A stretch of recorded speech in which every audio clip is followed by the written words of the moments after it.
गुरुदेव के शब्दों में गुरुवर कहते हैं, अघोरी बनना आसान है। अघोरी देखा होगा, नदी में पड़े हुए मुर्दों को उठा करके खा लेता है कच्चा, अपना ही मल खुद खा जाते हैं, अपनी लवशंका पी जाते हैं, उग्र से उग्रतम काम कर जाते हैं। अघोरी बनना आसान है, एक तापस बनना भी आसान है। गर्मी में धूप में बाहर बैठ करके चारों तरफ जलते हुए अंगारे सिगड़ियां रखने के बाद सिर के ऊपर एक मिट्टी में और अग्नि रख करके और घंटों बैठना तापस का लक्षण होता है। गुरुजी कहते हैं, अघोरी बनना आसान है, तापस बनना आसान है, बीतरागी बनना बहुत मुश्किल है। अघोरी बन जाएंगे, तापस बन जाएंगे, वीतरागी नहीं बन पाएंगे। वर्धमान स्वामी अपनी उत्तरोत्तर यात्रा को पोषित करते हुए जहां आगम ग्रंथों में ये बात कही है, कम्मम सुहम कुशीलम सुह कम्मम चावि जाणह कुशीलम किहितम होदि सुशीलम जम संसारम पवे सेदी। बार बार इस शब्द को जनमानस जीता है। हमने आपने अपनी धारणाओं में वो बात बैठाई भी है कि पुण्य और पाप दोनों संसार का कारण होते हैं। कितना भी अच्छा पुण्य इकट्ठा कर लीजिए, वो संसार में घुमाता रहता है। जब तक पुण्य और पाप दोनों नष्ट नहीं होते तब तक मोक्ष नहीं मिलता। यह हमने बहुत पहले से सुना हुआ है। आज वर्धमान स्वामी का पुण्य से छुटकारा हुआ। जब एक जीव के जीवन से पुण्य छूटता है, अभी तक पाप छोड़ दिया था, पाप छोड़ने के बाद तीव्र सातिशय पुण्य की उदीर्णा प्रत्येक समय हो रही थी। उस उदीरित होता हुआ पुण्य खत्म नहीं हो रहा था। उसको प्रभु ने योग निरोध के बल पर उसको भी ध्यान के माध्यम से जो थोड़ा बहुत कर्मांश थे उसको नष्ट करके सदा काल के लिए सिद्धालय में जाकर के नखत्ते पच्चू से वह शब्द किन्न चौदसीय कार्तिक कृष्ण की 14 की रात्रि के अंतिम प्रहर पे भगवान निव्वदिम गदो निर्वाण को प्राप्त हुए और अनंत काल के लिए सिद्धालय में जाकर के विराजमान हो गए। उनके चरणों में पूरे जगत की ओर से बारंबार नमस्कार करता हूं। गुरुदेव हमेशा कहते थे, अहिंसा परमो धर्मः। ये सूत्र महाभारत में लिखा है।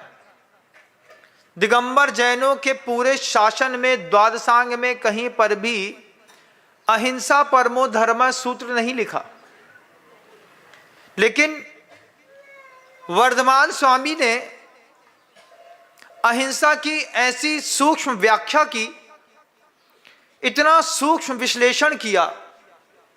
महाभारत में जहां पर यह शब्द लिखा है, अहिंसा परमो धर्म, हिंसा धर्म तथैव च, उसमें उनकी अहिंसा में और हमारी अहिंसा में जमीन आसमान का अंतर है। वो कहते हैं, इंसान को मत मारो, बाकी दुनिया में सबको मार दो, यही अहिंसा है। एक कहता है भाई को मत मारो, संसार में सबको मार दो, ये अहिंसा है। एक कहता है यज्ञ के निमित्त से पशु पक्षी जीव जानवर पत्नी सब मार दो, यही अहिंसा है। लेकिन वर्धमान स्वामी ने अहिंसा का ऐसा सूक्ष्म विश्लेषण किया कि वो अहिंसा परमो धर्म लिखा था महाभारत में, लेकिन आज जैन समाज की पहचान बन गया।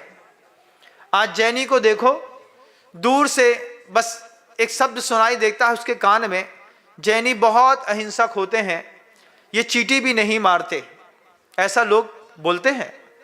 लेकिन जैनी वो अहिंसक होते हैं जो पानी में उपस्थित जीव भी नहीं मारते। पानी हमेशा छान करके पीने वाले जैन अहिंसक होते हैं। इतना ही नहीं, और सूक्ष्म विवेचन आगम ग्रंथों में रखा है कि वे भाव हिंसा भी नहीं करते, द्रव्य हिंसा भी नहीं करते, वचन की हिंसा भी नहीं करते। ये सारा का सारा सूक्ष्म विश्लेषण वर्धमान स्वामी ने जब अपनी दिव्य देशना में जगत को दिया, उनके मन के अंदर वह भाव था कि पूरे विश्व में अहिंसा का एक ऐसा सर्वोदयी साम्राज्य होना चाहिए जिससे लोगों को सुख मिल सके। सामाजिक कार्यकर्ता के रूप में वर्धमान स्वामी ने जो अपनी उपस्थिति दर्ज की, उसमें उन्होंने हर जीव की रक्षा की कवायद करी, हर वकालत करी इस बात की कि हर जीव को जीने का अधिकार है।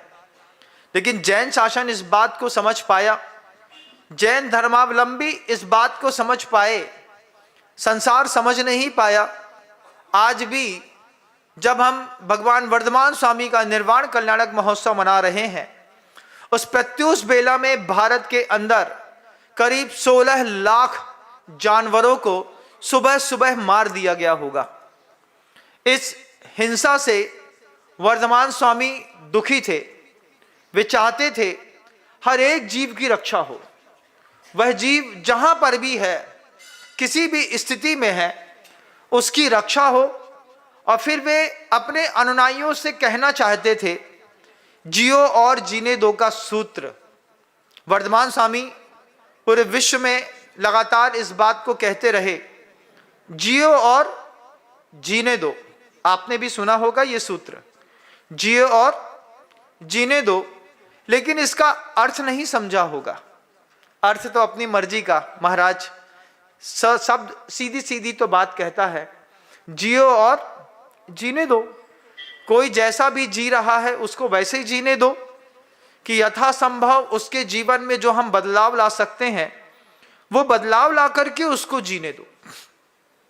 कोई गरीब है, वो अपनी विपन्न अवस्था के कारण शुद्ध भोजन नहीं कर पा रहा है। भगवान वर्धमान स्वामी की देवसना से शावक भावित हुआ, उन्होंने दानशालाएं खुलवाई।